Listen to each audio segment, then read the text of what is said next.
দুনিয়ার মানুষ একটা অপরাধ করলে ছাড় দেয় না, আল্লাহ তাআলা অপরাধীদেরকে তখন কোনো ছাড় দিবেন না। জাহান্নামে কেন যেতে হয়, কি কারণে মানুষ জাহান্নামে যাবে? আমি খুতবার মধ্যে সূরা মুদ্দাসসিরের কয়েকটি আয়াতে কারিমা তেলাওয়াত করেছি। আল্লাহ তাআলা বলেন, কুল্লু নাফসিম বিমা কাসাবাত রহিনা, প্রত্যেকটা মানুষই, প্রত্যেকটা আত্মাই নিজের কৃতকর্মের দরুন দায়বদ্ধ থাকবে। প্রত্যেকটা মানবেই নিজের কৃতকর্মের দরুন ঋণী থাকবে, দায়বদ্ধ থাকবে। ইল্লা আসহাবাল ইয়ামিন, তবে ডান দিকের লোকেরা ছাড়া। ফি জান্নাতিন ইয়াতাসাআলুন, তারা জান্নাতে থেকে পরস্পরকে জিজ্ঞাসা করবে। আমরা একজন উন্নতির দিকে গেলে, একজন ভালো অবস্থানে থাকলে জিজ্ঞেস করি না যে সে এত উন্নত কিভাবে করলো? একই মায়ের সন্তান, একই মায়ের সন্তান, একই বাবার সন্তান, সকলের সম্পদ একই, কিন্তু এক ভাই অনেক উন্নতির দিকে যাচ্ছে আর এক ভাই অনেক অবনতির দিকে যাচ্ছে। তখন আমরা কৌতূহলবশত কি করি? জিজ্ঞাসা করি সে কি করে, তার সন্তানাদি কি করে, সে এত উন্নতি সাধন কিভাবে করেছে? তখন বলা বলি করে যে সে এমন এমন করেছে, এই জন্য কি তার অবস্থা কি ভালো। জান্নাতীরা জান্নাতে থেকে একে অপরকে জিজ্ঞেস করবে আনিল মুজরিমিন, অপরাধীদের সম্পর্কে। মা সালাকাকুম ফি সাকার, কোন জিনিস তোমাদেরকে জাহান্নামে নিয়ে গেল? কোন জিনিস তোমাদেরকে? জান্নাতীরা জান্নাতে থেকে জিজ্ঞেস করবে যে আমরা একই গ্রামে বসবাস করতাম, একই বাজারে হাট বাজার করে জীবন যাপন করতাম, একই সাথে উঠা বসা করতাম, একই মসজিদের বাসিন্দা ছিলাম। আজকে তুমি দেখা যায় জান্নাতি, আমরা জাহান্নামী। তারা জাহান্নামী হলো কেন? একে অপরকে জিজ্ঞাসা করবে। মা সালাকাকুম ফি সাকার, কোন জিনিস তোমাদেরকে জাহান্নামে নিক্ষেপ করলো? ক্বালু নামলাকু মিনাল মুসাল্লিন, জাহান্নামে যাওয়ার চারটা কারণ এখানে আল্লাহ তাআলা চারটা কারণ উল্লেখ করেছেন। এক নাম্বার, নামলাকু মিনাল মুসাল্লিন, তারা স্বীকারোক্তি দিবে।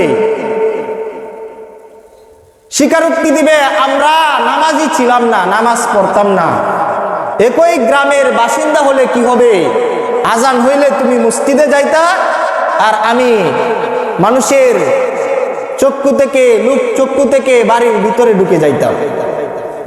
একই গ্রামে থাকার পরেও এই কাজ করার কারণে আজান হইলে তুমি যাইতে মসজিদের দিকে, আমি যাইতাম ঘরের দিকে, যাতে কেউ না দেখে।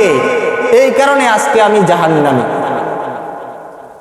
ক্বালু, তারা স্বীকারোক্তি দিবে নামলাকু মিনাল মুসাল্লিন, আমরা নামাজি ছিলাম না। নামাজ কাদের উপর ফরজ? মুসলমানের উপর, মুমিনের উপর। কিন্তু আমরা যদি নামাজ না পড়ি, তাহলে কোরআনের এই আয়াত বলে দেয় যে আমাকে জাহান্নামে যেতে হবে। আল্লাহ তাআলা চারটা কারণ উল্লেখ করেছেন জাহান্নামে যাওয়ার। জাহান্নামীরা জাহান্নামে যাবে চারটা কাজ করার কারণে। এক নাম্বার, নামাজ না পড়ার কারণে। দ্বিতীয়, ক্বালু ওয়ালাম নাকু নুতঈমুল মিসকিন, আমরা মিসকিনদেরকে, অসহায়দেরকে,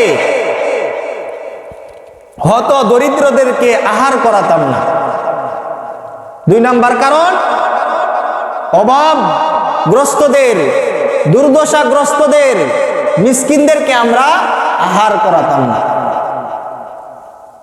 এক নাম্বার নামাজ না পড়ার কারণে। দুই নাম্বার অসহায়, হত দরিদ্র, মিসকিন, যার কিছুই নেই, তাদেরকে আহার না করার কারণে। আহার করাই না বিদায় জাহান্নামে আজকে আমরা জাহান্নামের দহন যন্ত্রণায় জ্বলতেছি। এরপরে তিন নাম্বার কারণ, ওয়াকুন্না নাখুদু মাআল খাইদিন, আমরা অনর্থক গল্প গুজবে লিপ্ত ব্যক্তিদের সাথে লিপ্ত হয়ে আমরাও অনর্থক গল্প গুজব করতাম। সারাদিন গল্প গুজব করতেছে, কোনো কাজে আলাপ আলোচনা নেই। তাদের সাথে মিশে 4 জন বসে আলাপ করতেছে, আমি 5ম জন গিয়া তাদের এই অনর্থক আলাপের আমি লিপ্ত হয়ে গেলাম।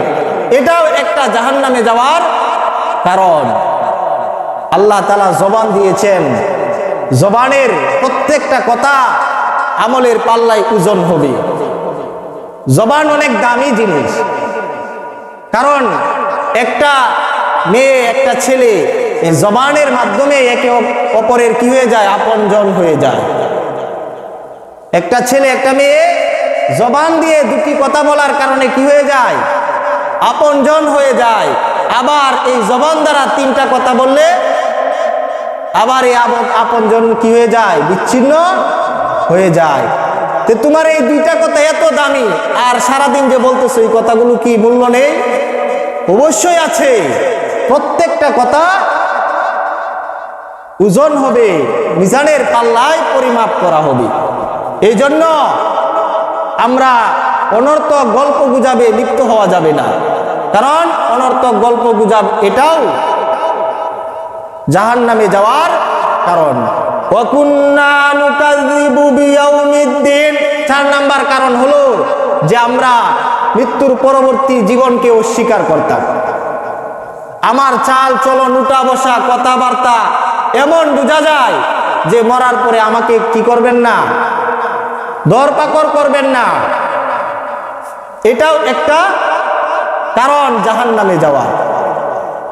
হাত্তা আতানাল ইয়াকিন, এভাবে আমার মৃত্যু এসে গিয়েছে। নামাজ না পড়তে পড়তে অসহায় হত দরিদ্র হাত পেতেছিল, তাকে সাহায্য সহযোগিতা না করার কারণে, না করতে করতে আমার অসৎ বন্ধুদের সাথে মিলে, অসৎ সঙ্গে মিলে গল্প গুজবে লিপ্ত হয়ে দিনের পর দিন, মাসের পর মাস আমি কাটিয়ে দিয়েছি।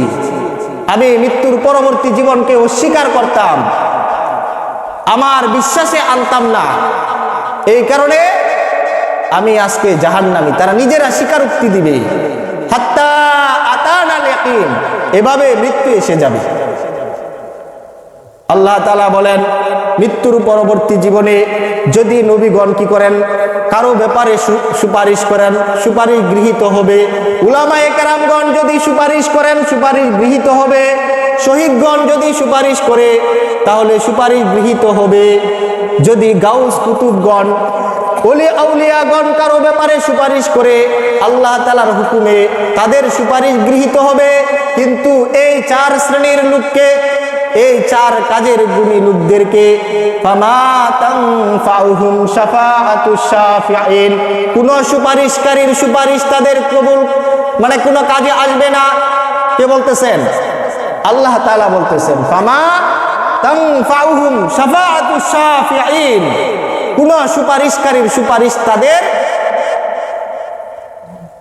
কবুল হবে না। ফামা লাহুম আনিত তাযকিরাতি মুরিদিন, তাদের কি হলো, আজকে তারা উপদেশ থেকে মুখ ফিরিয়ে নিচ্ছে। নসিহত ভালো কথাবার্তা শোনার পরেও তারা কি করছে, মুখ ফিরিয়ে নিচ্ছে। আল্লাহ তাআলা মৃত্যুর পরে আমার কাছ থেকে সর্বপ্রথম কি চাইবেন, এটা আল্লাহ তাআলা আল্লাহ রাসূলের মাধ্যমে বলে দিয়েছেন। আউয়ালু মা ইউহাসাবু বিহিল আবদু ইয়াউমাল কিয়ামাতি আস-সালাহ, কিয়ামতের দিন সর্বপ্রথম বান্দার কাছ থেকে যে হিসাব নেওয়া হবে তা হলো সালাত, নামাজ। আমরা সকলেই জানি, কিন্তু আমল করি না। তো দেখেন, একটু ফিকির করেন, প্রথম প্রশ্নের উত্তরের মধ্যে আমি কি সফল হব না ব্যর্থ হব? আমি সফল হব না ব্যর্থ হব? একটু ফিকির করেন। এই জন্য আমাকে আপনাকে ফিকির মন্দ হতে হবে। মেধা দিয়েছে, মেধা কাজে লাগাতে হবে।